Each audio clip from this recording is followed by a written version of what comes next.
Fear, fantasy, and the deals coming down the track. Tonight, the Trump train headed for Europe. I'm Brent Goff, and this is The Day.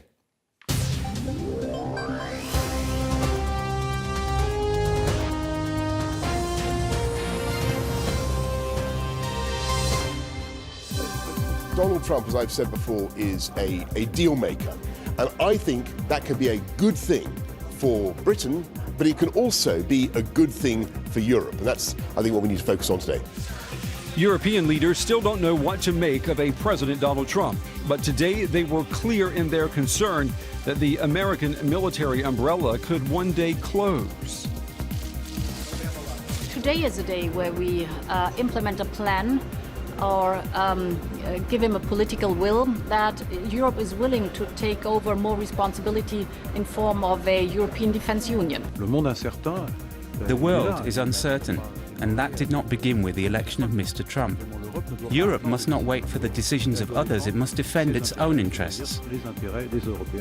Instead of dreaming of a European army, the easiest and simplest reaction to a Trump presidency is for other European countries, some of them quite wealthy, to step up their own defence spending and to meet the 2% commitment. Britain does that already. Well, welcome to the program, everyone. Some say it was an epic failure, the news media not posing the right questions during the U.S. presidential campaign. Can reporters fix what they got so terribly wrong? Will a Trump White House, will the public let them? That's coming up a little bit later on in the show. We're going to begin the day taking a man at his word. One of the many shockwaves created by Donald Trump during his presidential campaign was when he signaled he may be willing to close that huge security umbrella enjoyed by Europe and Japan. Pay up or be left out. That was the message that stunned European and NATO leaders. Well, did he really mean that? Well, European leaders appear to think so. Today in Brussels, European Union foreign ministers met to talk defense. Now, diplomats close to the talks saying that the message is clear here. If Trump's America does not protect us, we have to protect ourselves. In a moment, I'll talk with a member of the European Parliament about the Trump effect. But first, a look at Trump's first two appointments, no less controversial than the president-elect himself. Trump has chosen two very different advisors to support him in the White House. Republican National Committee Chairman Reince Priebus has been named as Trump's chief of staff, a powerful role for the moderate lawyer. He's known to be extremely well connected among the Washington establishment.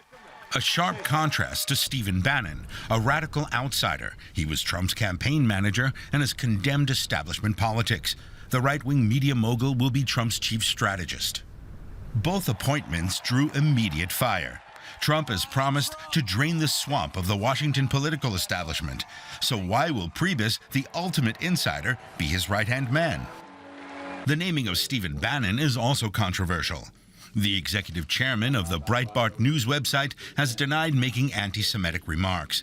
But a spokesman for Democratic Senator Harry Reid denounced the selection of Bannon, saying it's easy to see why the KKK views Trump as their champion when Trump appoints one of the foremost peddlers of white supremacist themes as his top aide. The president-elect appeared together with his family on the CBS show 60 Minutes, where he gave a first glimpse into what the Trump presidency could actually bring. In it, he appeared to backpedal on campaign promises, such as building a wall on the border with Mexico. Trump did tell those accused of hate crimes inspired by his candidacy to, quote, stop. All right, let's bring that Trump train to Europe and ask what kind of effect we're seeing. I'm joined now from Brussels by Sajjad Karim. He is a member of the European Parliament from the UK, and he's a member of the Conservative Party. Good evening to you, Mr. Karim. Let me ask you, what's your take? Good evening, Brent. What's your take on what EU foreign ministers said today about common defense as a reaction to President-elect Trump? Well, of course, there was a whole host of things that came up during the American presidential campaign. And in particular, now that we have President-elect Trump, it's important to concentrate our minds on all of the issues that he raised during that campaign. Now, on a number of those, he has instantly changed his mind and reversed course. However, in relation to comments that he made about NATO and making sure that we have a unified, if not a common, defence policy when it comes to the USA and Europe, this is something which really remains based upon the comments that he made during the campaign. And those comments during the campaign are really a matter of great concern for NATO as a whole, and certainly for the entirety of Europe when it comes to defence. Mr. Karim, the Kremlin this evening confirming that Mr. Trump and Mr. Putin have spoken on the phone and plan to do that now regularly. Isn't that something we should be at least positive about, that there is a dialogue going on, or is there something more sinister at work here? Well, we have to monitor things as closely as we possibly can and see how things progress. The briefing that I have seen just moments before I came on air to speak to you expressed that President Putin stated that he wished President Trump good luck with putting in place the program that he was elected upon. Now, there is much within that program with which we, from a European perspective, will fundamentally disagree. So very clearly, there are clear lines of distinction that have already been drawn during the campaign, and we now have to wait and see quite which areas President-elect Trump will pursue based upon his election campaign, and those that he will change tack upon. It is encouraging to see that he has already reneged on some of the commitments that he made during the campaign, but we'll have to see what he does in relation to others. I want to show our viewers something you tweeted yesterday. You tweeted that Trump, Farage, Le Pen, their common aim is to destroy, maybe we'll show our viewers that tweet if we can get that up. There we go. Their common aim is to destroy the values and institutions that we hold dear. You can stand by them or stand up to them. Are you afraid, Mr. Karim, that the election of Donald Trump could somehow spell the end of the European Union? Well, there is one common theme that all of these three individuals have, and it's their explicitly stated theme, and that is that they wish to see the destruction of the European Union. Nigel Farage pursued that through his role in Brexit.